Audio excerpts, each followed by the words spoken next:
Hello, good morning, good afternoon, and good evening to everyone on this. Welcome to this Jubilant Biosis webinar. The webinar about NMMT inhibitors for the treatment of metabolic disorders. We'll be starting this webinar in just around a minute or two. And as we wait for several other participants to join in, I'll urge you to take part in this survey question or a poll that is launched on your screen.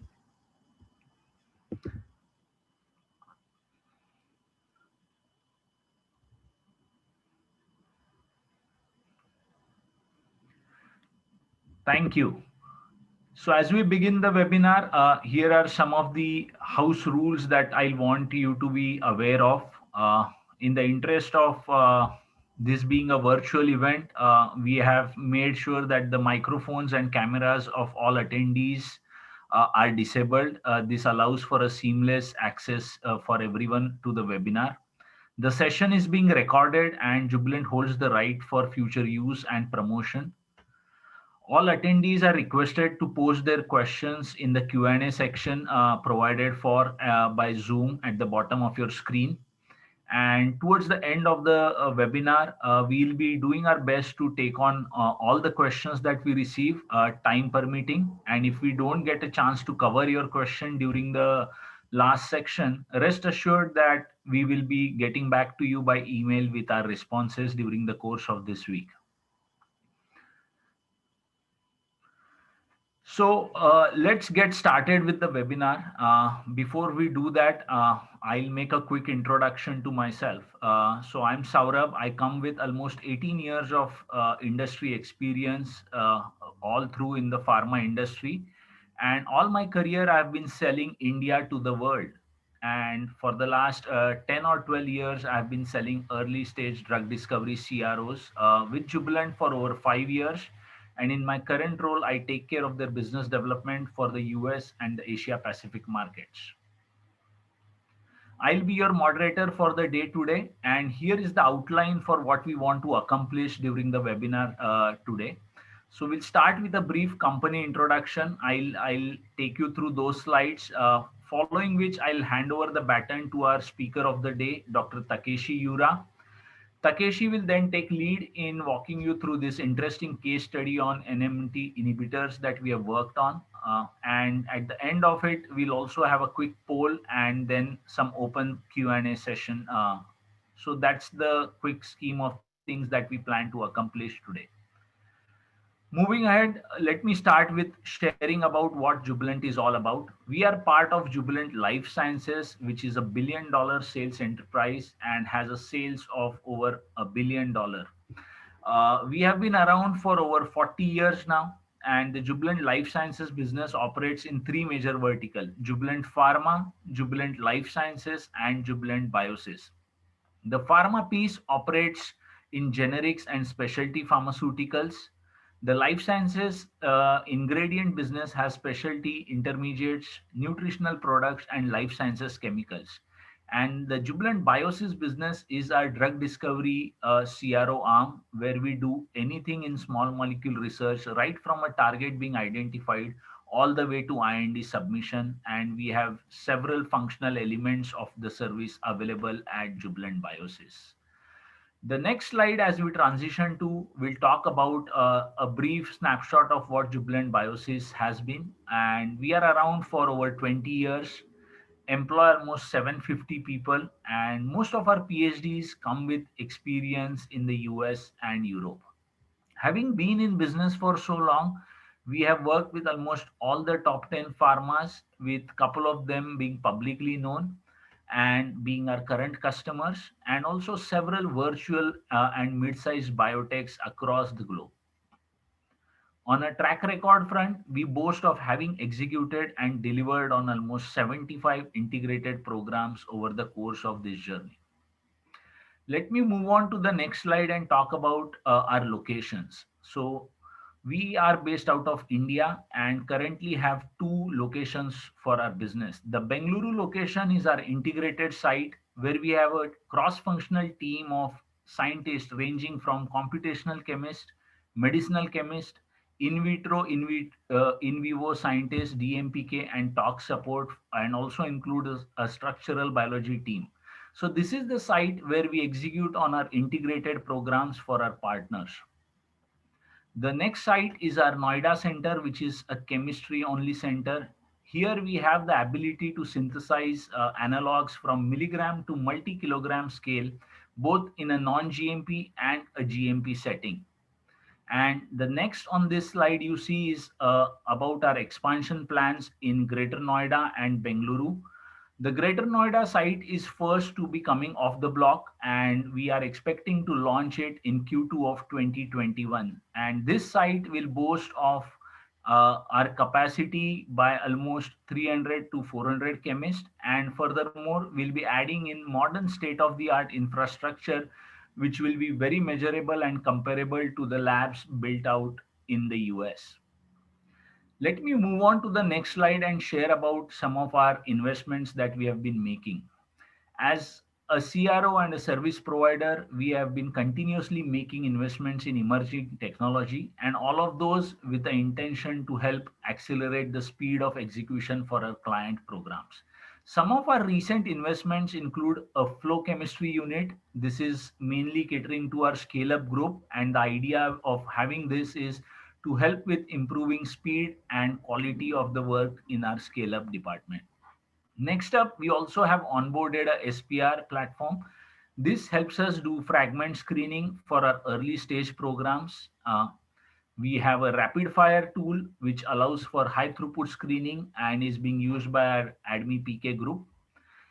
Next, we also have a AI ML platform. This is a legacy informatics database platform that we have built on. And the idea here is to use locally available computing power and see if we can repurpose the informatics database to help us with new target ideas in the area of drug repurposing, and also do some novel target identification and validation through virtual screening. Lastly, we have Orbitrap to undertake metabolite identification work for late stage leads for our client program. So all in all, we have been continuously making investments in new technologies to help us keep the program on track and accelerate decision making at our client end. Moving on to the next slide, I am sharing some snippet about some of our recent deals in the market, which have been with venture-backed companies or virtual biotechs, to give a glimpse of what is it that Jubilant is having a sweet spot in terms of working relationship. First up, I'll talk about Mau Pharma. This is a company that was funded to the extent of around $25 million between seed and Series A financing. From inception to sale, Mau Pharma existed only for under 3 years. And Jubilant is proud to say that we were exclusively working on all the wet lab efforts for Mau Pharma. We had a multifunctional team operating on this program and a quarterly tracking mechanism to make sure we are attending to all the progress areas and also lagging areas of the program. For candidate selection, we can say very proudly that we were able to achieve a candidate selection for this program in 18 months against a timeline of 24 months from the Series A finalization. Just to give you a sense of deployment, we had almost 25 to 27 FTs working on this program. So it was brute force that was applied, and execution was done in a manner that we keep up with the time constraints that the partner had. Next up is Inifarm, and this is again an interesting company. And Inifarm came out of stealth mode just in November, which is last month, and announced a successful Series A financing of almost $35 million. Jubilant has worked on this program right from the scratch when the target was selected, and we are proud to say that we are working on HSD 17, a B13 target here. And the program has been cruising along very well, and a good testimony of that is the successful Series A fundraise that Inifarm has done. What is interesting and important for me to highlight here is that Jubilant has received founders equity in addition to FT compensation for this program. And this is a testimony for how much our venture partner trusts us for our ability to contribute intellectually on the program. The deployment was anywhere in the range of 10 to 12 FTs in the initial phase and then ramped up to around 27 FTs for the project. The third company on the slide is Lengo Therapeutics. This is again a Series A funded biotech. And here we are working on repurposing a known target for a niche indication. Jubilant had some underlying IP around the chemical matter of interest here. And as a result, this deal has been structured a little bit differently, where in addition to providing drug discovery services, Jubilant is also receiving cash, milestones, and equity in lieu of the IP that we have around this program. I'll transition on to the next slide now and talk about a few other biotech stories for your reference. Biotech 4 is a stealth mode company at seed stage financing. Unlike the earlier slide where we were largely working on novel target or unique areas of research, Biotech 4 is a fast follower target that we are chasing, where the mandate is that we outsmart someone who is ahead of us in the research plan. And the USP that we are wanting to work around is in having a unique formulation and, of course, a better efficacy than the lead molecule that is in clinic. Here we have deployed a multifunctional team and time is of essence. So you can see that the deployment of FTs is anywhere between 25 to 27 FTs. Next up, I'll talk about our collaboration with a San Diego-based venture group, wherein we are supporting their chemistry efforts. And every time they spin out a new co, Jubilant is the partner of choice for their chemistry support. They start with around 5 FT deployment per new co, and as the program matures, they ramp it up to 15 FTs. There are strict performance matrices on what is expected out of Jubilant in terms of deliverables per FT per month, and we make sure to exceed those matrices to ensure that speed is maintained in the manner that suits the program. As the assets mature, the venture group divests these assets into a separate new co, and at that point, Jubilant has the opportunity to onboard a cross-functional integrated program in discussion with the new co-management. Lastly, I'll talk about our work with a AI-backed biotech. This is a company based out of both Hong Kong and the USA, and we support their chemistry efforts in making tool compounds. The, After initial efforts are successful with some of these tool compounds, we are able to take biological screening and DMPK work for those and help advance these programs. The deployment here is anywhere between 5 to 8 FTs. So across these two slides, I was hoping to give you a perspective of how we have been working in line with what managements at new cos and startups are looking at. And important to our offering is the concept of 4D, where we bring in speed as a very major tenet in our value offering at Jubilant and help partners execute on their research programs in an accelerated manner. Let me move to the next slide, which is one of the last slide in this introduction on why our partners choose us.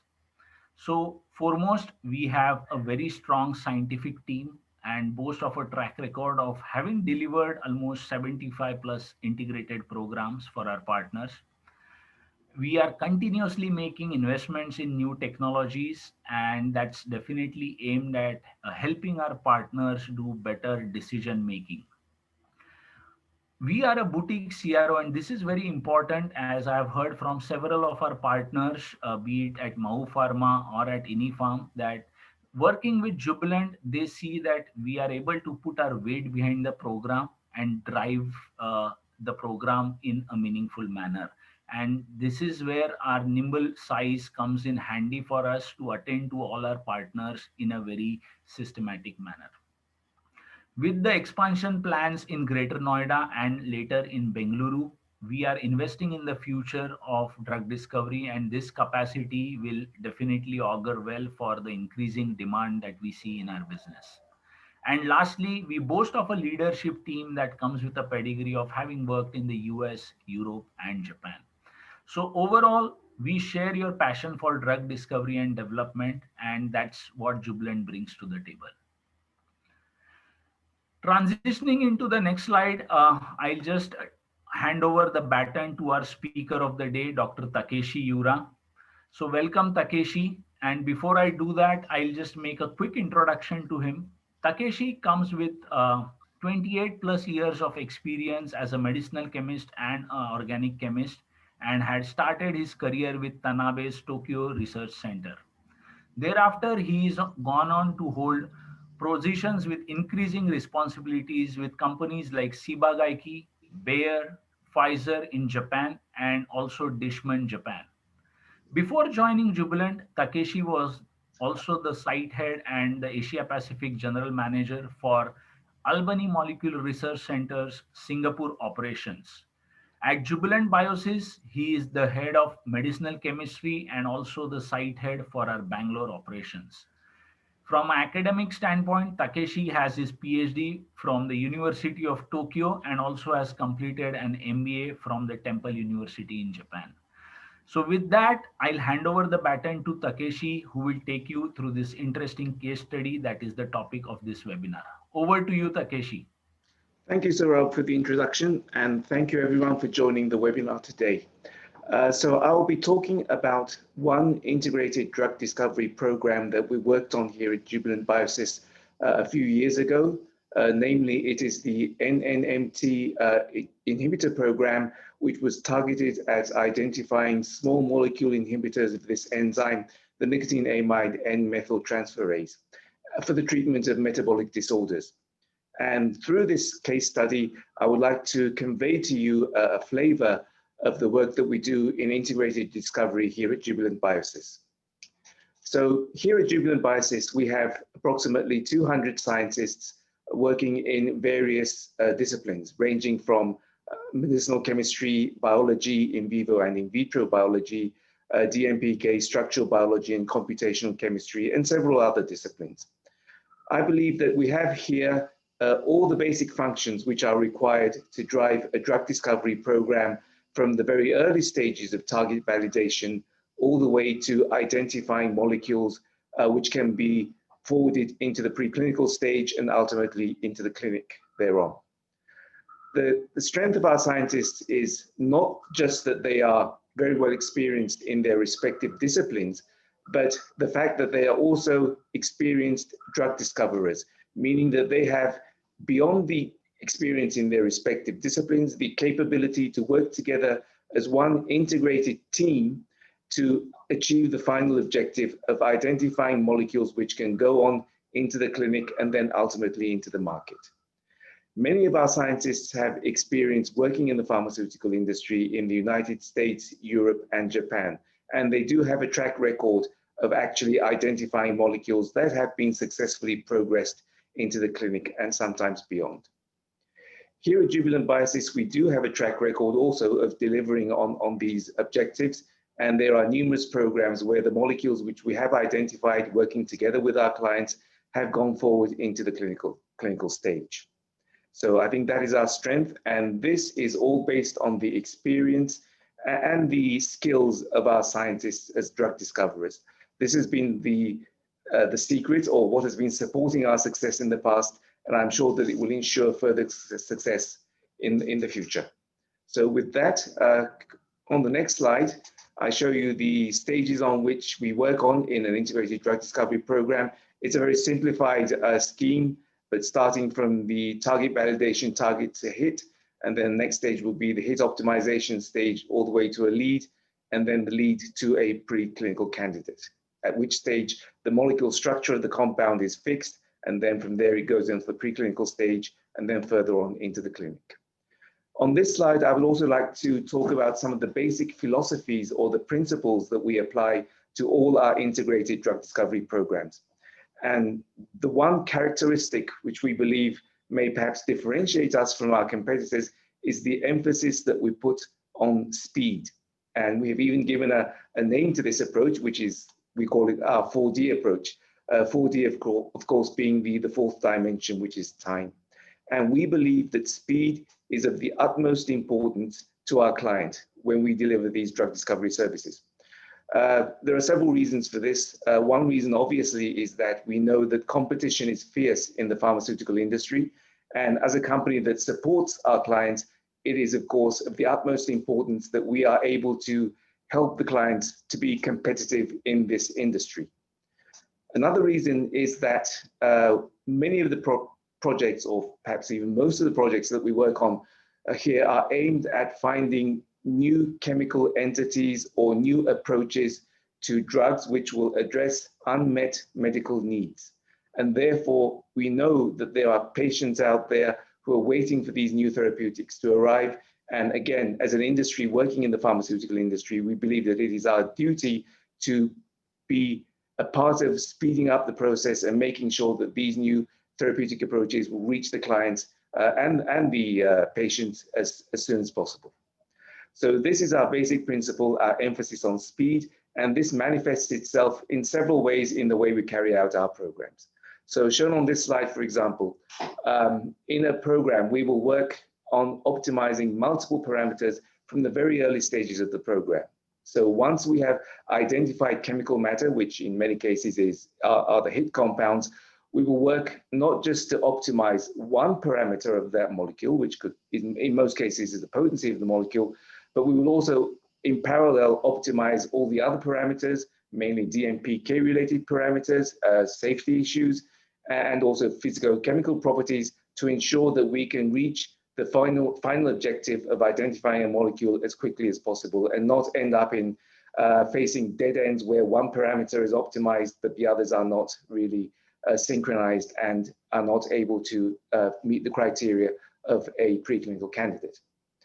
Another approach which we also take is that the chemistry group will work on multiple chemical series or chemotypes, again in parallel. And this is to avoid a situation in which one chemical series will meet issues that cannot be overcome. And in those cases, we don't have to go back to scratch to zero again, but we will have other series to fall back on so that the final delivery of the preclinical candidate will not be delayed. And we take these approaches to all our integrated programs and then all the other issues as well. For example, the logistics, material procurement, data transfer, all of these things are designed to enable speed in these programs. We believe that this approach has been quite successful so far. And in the examples here, I show one example of work we did with a US biotech company in which, starting from the results of an in silico screen, which were carried out in our laboratories, we were able to achieve a preclinical candidate in the short period of 18 months. The project I will talk about today, in the NNMT program, we were able to transition from HIT, a list of compounds which were identified in a high throughput screen, all the way to a lead series in a period of about 12 months. So this is the approach that we take. And we have numerous examples, other examples of programs progressing at this rate. And I think this reflects the emphasis that we put on execution and speed in that execution. So then on the next slide, I go on to some of the actual details of the program itself, the NNMT program. The objective was to identify multiple lead series chemotypes for this program, NNMT inhibitors to address metabolic disorders indications. The objective was to deliver, as I said, multiple series, and also each lead series would have to have a group of compounds, not just one single compound, but a group of compounds which would meet the criteria of a lead compound. In the scheme below, above the arrow are shown the challenges that were faced at the various stages, the early stages, the middle stages, and towards the end. And then at the bottom of the arrow, below the arrow, are shown how the team were able to overcome all these issues and eventually achieve the deliverables which are described on this slide. So at the very beginning, this was a list of approximately 3,000 compounds which were identified in the high throughput screen, which had been carried out in-house with the client. The group identified or classified these compounds into about 4 clusters. And from these 4 clusters, we identified 2 chemotypes, two chemical series, which we thought would be amenable to further optimization. The issues at this point were the relatively weak potency of the hit, which was not surprising at this stage. It's not that is the usual state. High throughput screening results are usually compounds with weak potency, in this case with IC50 values in the double-digit micromolar range.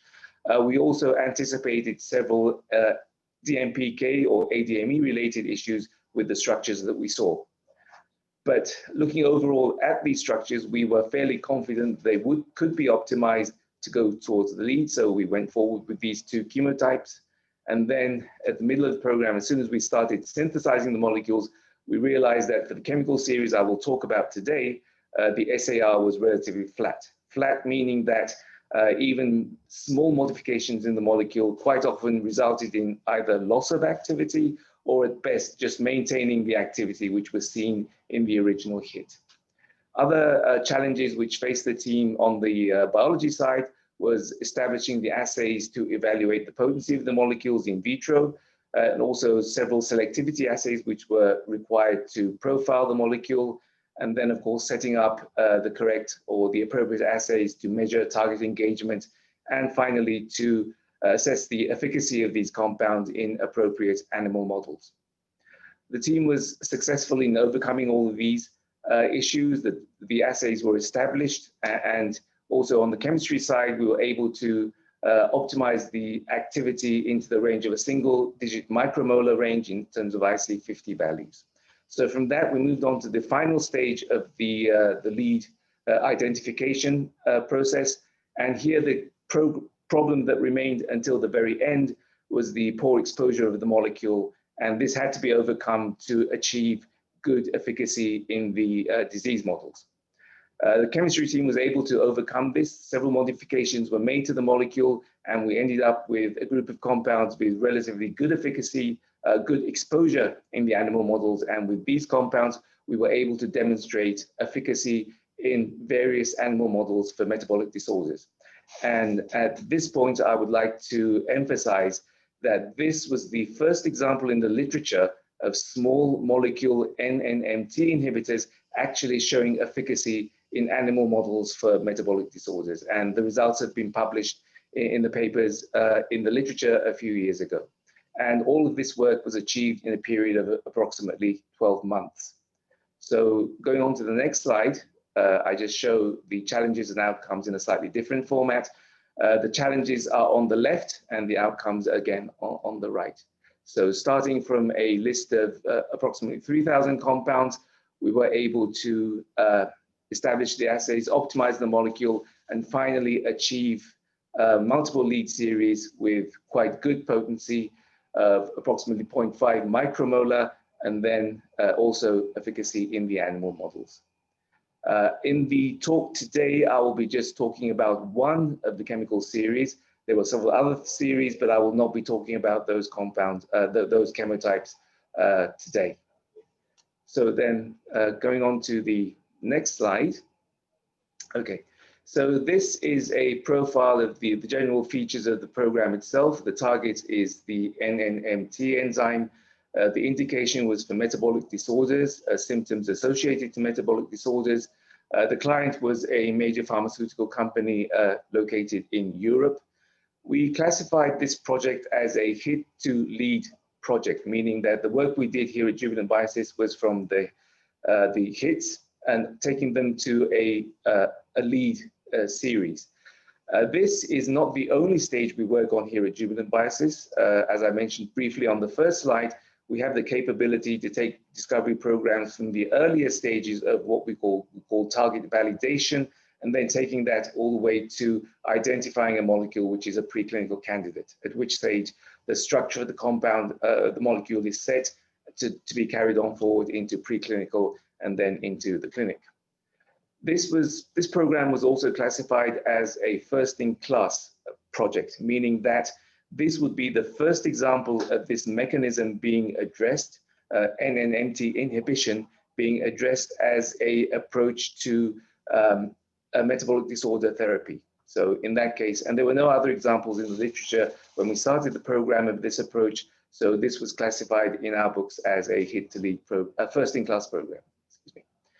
The starting point was a group of hit compounds which were identified by the client, and the goal was to identify small molecule inhibitors of the NNMT enzyme for these disorders. So then going on into the next slide, this shows a snapshot or the basics of the enzyme itself. The NNMT enzyme is predominantly expressed in the liver and in adipose tissues. It's found also in other tissues in the kidney, the lung, muscle, heart, and the brain. Then the enzyme is one that catalyzes the transfer of the methyl group from the methyl source is SAM, the cofactor S adenosyl L-methionine, and the methyl group is transferred from SAM by this enzyme NNMT onto the nicotine amide, and therefore the formed compound is methylated methyl nicotine amide, which will be abbreviated as MNA. It is known that MNA will react with acetophenone in the presence of KOH and formic acid to form a fluorescent product, and this was the principle that was utilized in setting up the biochemical assay to assess the potency of our compounds in inhibiting the molecule, inhibiting the enzyme. Excuse me. So then on the next slide, changing gears a little bit, this is the data or what was known in the literature to support the idea that addressing this enzyme would be an effective way to address metabolic disorders. So first, for data which was shown in animals, which was reported in the literature, it is known that in mice which have obesity-prone mice, that MFT is upregulated in the white adipose tissue. It has also been shown in knockdown animals that knocking down the enzyme or NMMT results in amelioration of body weight gain, for example, insulin resistance, glucose intolerance, and liver fat accumulation. And also it has been observed in NMT knockdowns that fat mass is reduced, but there is no effect on lean mass itself. And finally, in NMT knockdown mice, it has been shown that glucohomeostasis and insulin sensitivity is improved in animal models. So all of this suggests that NNMT inhibition would indeed be an interesting approach to address these metabolic disorders. And there is also data in humans from the clinic and also in population studies showing that there is a correlation in type 2 diabetes patients between the NNMT levels in adipose tissue and with insulin resistance. And there is also data showing that there is a correlation between MNA levels and obesity and diabetes, also in humans. And I will show some of the data on the next slide. So this is also from the literature. It elaborates the data which I quickly talked about on the previous slide. So we see here there is a clear correlation between NNMT levels expression and the insulin resistance in humans. And then on the graph in the middle and on the right, again, show a correlation between both NNMT expression and also with plasma concentration of MNA, the product of this enzyme, with GIR, that is glucose infusion rates, which is a parameter showing basically insulin resistance.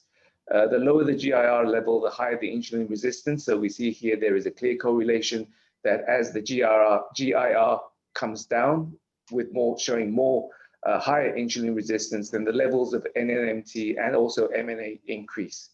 So all this data, which we see in man and also in animals, strongly suggested that addressing the enzyme, inhibiting that enzyme, would be an effective way to address the symptoms and these conditions which are associated with metabolic disorders, mainly diabetes and obesity. So in the next slide. So here I show the screening cascade that we used in the program. And one thing I would like to remind the audience is that this shows our approach of optimizing numerous parameters in parallel from the very early stages of the program. So you see here that once we take the hits, in the very first, we go for the primary screening in the biochemical assay to measure the potency of these molecules against the enzyme in both human and the murine enzyme. But again, in parallel, we will also look at DMPK parameters and physicochemical properties such as solubility to make sure that not only the potency of the molecule is evaluated at this stage, but we're also looking at the other parameters, which would be also essential for a preclinical candidate. Compounds that meet the criteria for this stage will be progressed into the cell-based assays, and this is also the stage where we will look at the permeability of the compound in vitro in CACO2 assays, which are run by our DFPK group. Compounds which meet this criteria for this stage will progress into the in vivo stage, where we look at the PK profile in mice, and then we will go on from there to actually see the efficacy of these molecules in the animal models. And of course, through this cascade, we were eventually able to identify multiple lead series and also several compounds within each series, which met all the criteria that were required for a lead compound. So again, going on into the next slide, and from here I will show you some chemical structures of the molecules. I would like to state at this stage that all the data I show here in the webinar today has been published and is in the public domain with the approval of the client. So this shows the structure of the chemical series I'll be talking about. Obviously, it is a very close derivative of nicotine amide itself. It is a substrate mimic, and not surprisingly for this series, it did show some concerns that we have coming from the fact that it is a substrate mimic. It was quite sensitive to modification. So the key features of the molecule, for example, the amide group on the upper left was quite sensitive. Substitution of this to bioisosteres of the amide usually led to loss of activity, and also trying to extend the molecule from the NH2 were also unsuccessful. The main heterocyclic system, the pyridine itself, was also quite sensitive. Some small modifications in some of these positions, for example, introducing a fluorine, were tolerated to a certain extent, but any larger substituents were usually not tolerated.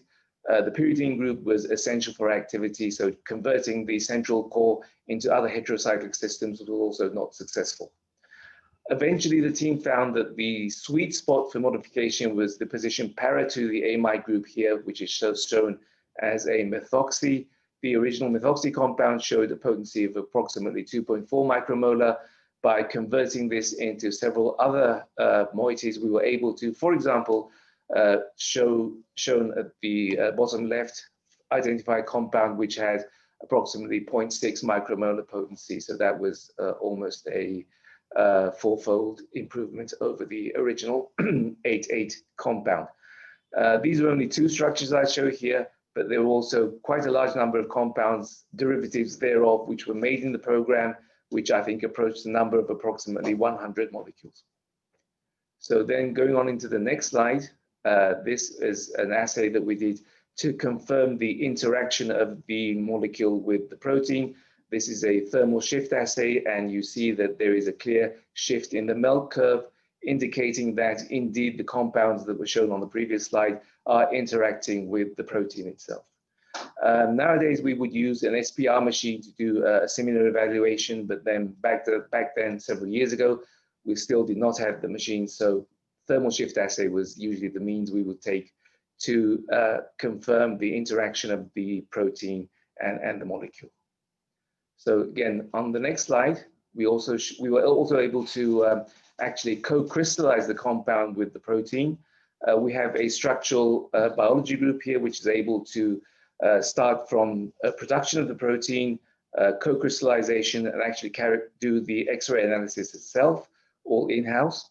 And these are the results which were obtained for this program. So we took the compounds, the nicotine amide derivative, which was shown on the previous slide, and actually co-crystallized them and did an X-ray analysis. And on the next slide, this shows in a schematic way the interaction of the compound with the various amino acids in the protein. And the results correlate very well with what we saw in the SAR, namely that the amide group and also the N-methyl group at the para position were also quite essential for the interaction of the compound molecule with the enzyme. And also this is quite a small binding pocket here. So it's not really amenable to large modifications of the molecule. So what we saw in the X-ray analysis correlated very well with the observations that we saw in the SAR.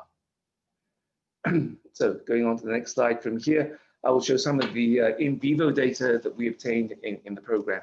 So this shows the glucose levels in animals after a shot of glucose bolus to the animals, and then the results are the black bar is the lean control, basically the mice which are not obese or not in the disease state.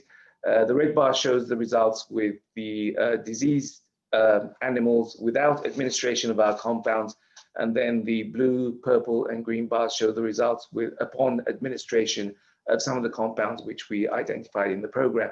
So we see here that, of course, in all cases, upon administration of the glucose bolus, the glucose levels will go up substantially. But we also see here that with administration of our inhibitors, the level of glucose was lowered, in some cases right down to the lean control level.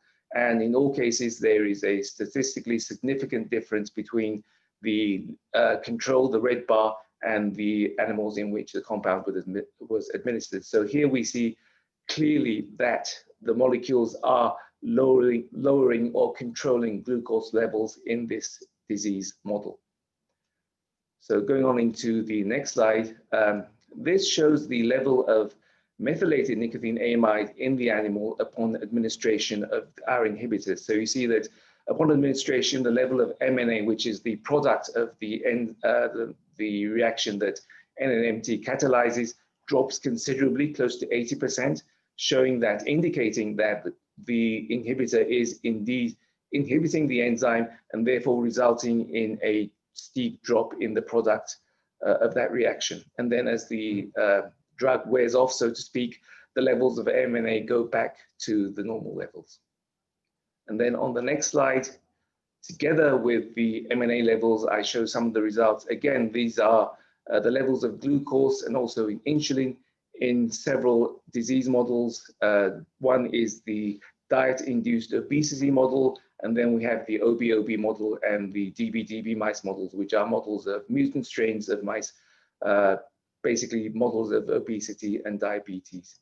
And we see that in all cases, upon administration of our inhibitor, we see a decline, a statistically significant decline of the levels of glucose in all of these animal models. So again, and this has been published, this was the first example in the literature at the time of small molecule inhibitors of NMNT actually showing these kind of effects in disease models. Okay, so this will be the final slide. I show you some representative molecules, again, from this series. Again, I would emphasize that these are not the only molecules that we saw, but these are representatives from the series. In terms of in vitro activity against the enzyme itself, we see inhibition IC50 values in the range of 0.5 to 0.6 micromolar. The metabolic stability was indeed acceptable. Solubility was also quite good. There were no observations in terms of CYP inhibition, and the exposure of the molecule was also quite good, which manifested itself in the good efficacy which we saw in the animal models, and also the sharp reduction of MNA, methylated nicotinamide, which was also observed in the animals. We also looked at the SERP panel to check whether there were any off-target effects. There were none. We also did an Ames test and also some other standard tox assays to see if there were any significant or potential issues with the molecule. And as of now, at this stage, we were not able to identify any reason to be concerned about the tox profile or future untoward side effects with this molecule. So with this, we were able to achieve the target which we originally set for ourselves. We were able to identify several molecules meeting the criteria for a lead compound from multiple series. And again, this was the first example in the literature of small molecules of NMNT actually showing efficacy in animal models for metabolic disorders. And this has all been published in several journals. One of those is on the left-hand corner, bottom there, at Bioorganic and Medicinal Chemistry Letters. And this was published approximately two years ago. So with that, I come to the end of the presentation. I would like to thank you, the audience, for your patience. And also I'd like to express my gratitude to the client who enabled the publication of these results, And last but not least, the team, both at the client side and Jubilant Biosys side, for making all of this possible. Thank you very much for your attention. And if we have time, I would be quite happy to take any questions from the audience. Hi, Takeshi. Thank you for taking us through this exciting case study. So I request everyone who is interested in asking us any questions to please type them now and in the Q&A sections that is provided for by Zoom. And while you do that, we are launching a quick poll here. So please make time to also punch in with your responses on the box that will pop up in your screen.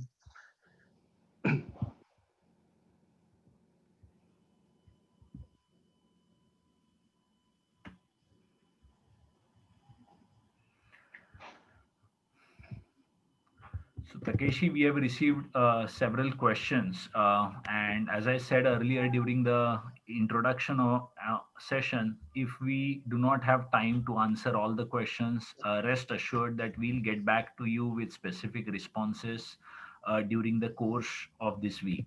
So the first question we have is from Dan, based out of San Francisco, and the question goes like this: in your integrated programs, how many start with chemical matter versus those that don't? And if there is no chemical matter, how does Jubilant get started with the program? Um, at any stage, we usually have about 20 programs, integrated drug discovery programs going on. And out of those, I would say roughly half are programs which start with chemical matter, which could be either, which is provided to us by the client or is known in the literature. And the remaining half would be projects where we don't have precedents, where we don't really have any chemical matter in our hands. So in those cases, what we usually do would be to run a in silico high throughput screen. And that would be based on whatever is known in the literature. So if we have any information about the structure of the protein itself, the target protein, or are there any known ligands out there? It could be the natural ligand, or it could be tool compounds, whatever compounds which are known to interact with that protein. Or if we have, close enzymes homology models, based on that, whatever information is available, we would build or construct a high throughput in silico screen, and that would yield the hits that we would need to go forward with the program. This is an approach that we have taken in the past quite often, and I can say that there are programs which started out that way, which were successful in identifying preclinical hits. So that would be the approach. The answer is about half our programs do start with chemical matter, the remaining half without. And for those without, the way that we would do it would be to run a in silico screen based on whatever information is available out there in the literature.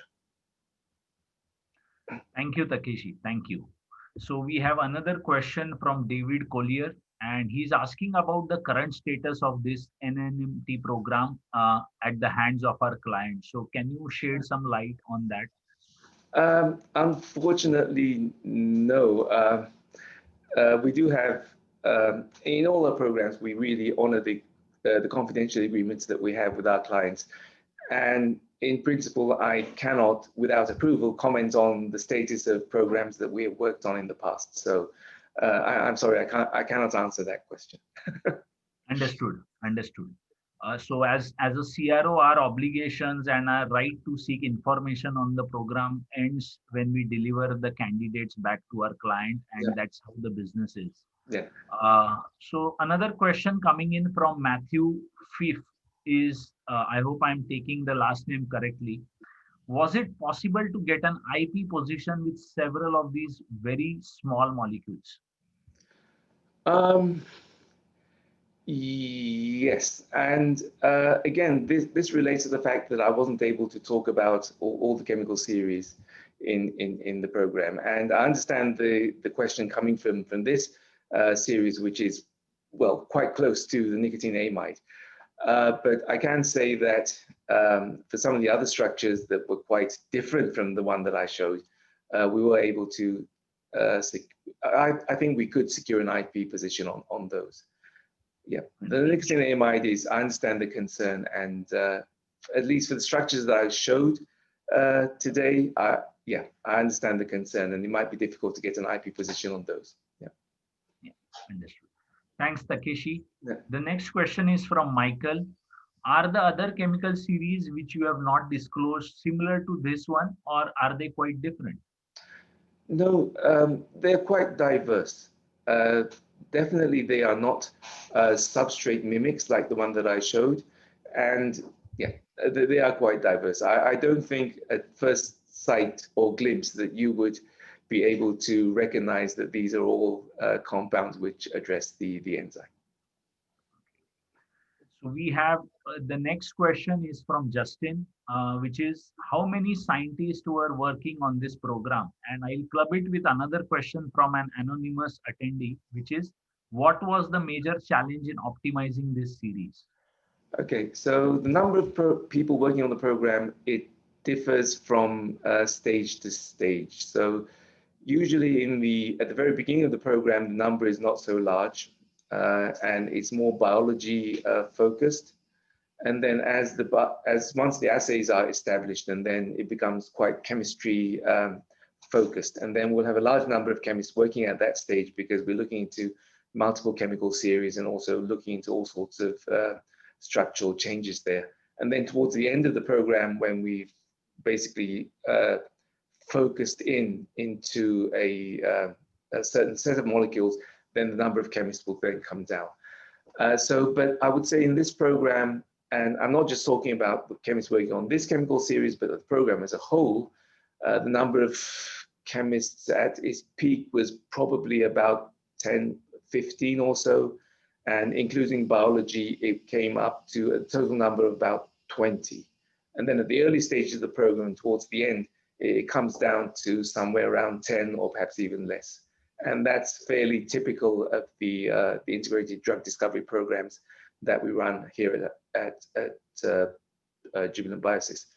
The second part of the question as to what was the most challenging part, I think that was the question.